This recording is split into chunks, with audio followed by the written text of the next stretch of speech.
සියලුම ආචාර්යවරුන් සෙනෙත් පන්තියේ සමිතිය யாழ் பல்கலைக்கழகத்தில் மாணவர்களிடையே ஏற்பட்ட மோதல் சம்பவம் தொடர்பில் தமிழ் தேசிய கூட்டமைப்பு நடுநிலையாகவே செயற்பட்டு வருவதாக அனுர பிரியதர்ஷன யாப்பா தெரிவித்தார். இன்று இடம்பெற்ற ஊடகவியலாளர் சந்திப்பின் போதே அவர் மேற்கண்டவாறு தெரிவித்தார். குறித்த விடயத்தை பிரச்சனையாக மட்டும் பார்க்காது வெறுமன்னே வேறு விடயங்களை உட்புகுத்தி திரிவுபடுத்த வேண்டியது அவசியமில்லை எனவும் அவர் கேட்டுக்கொண்டார். மேலும் குறித்த ஊடகவியலாளர் சந்திப்பில் கலந்து கொண்டு உரையாற்றிய டிலான் பெரேரா அனைத்து கட்சிகளையும் மையப்படுத்தி யோசனைகளை பெற்று அரசாங்கம் அரசியல் சீர்திருத்தங்களை மேற்கொண்டு வருவதாக தெரிவித்தார்.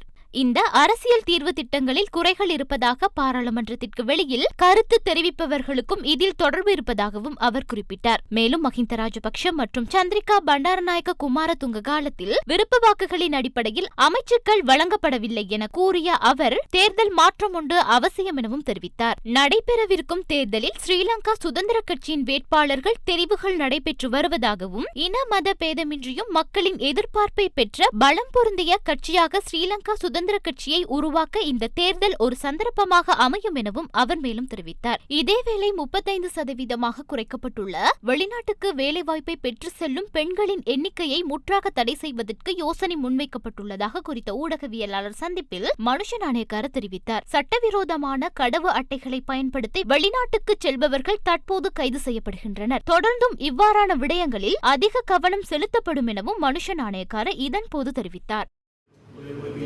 හොඳ අදහසක් මේ කිව්වේ දැන් අත් වශයෙන්ම දැන් ඒ වගේ අවස්ථාවල මෙතනදී මේ තත්ත්වයක් කරන දකුණු පළාත් වාර්තා කිරීම එක මහා ලොකු ජාතිවාදී ගැටුමක්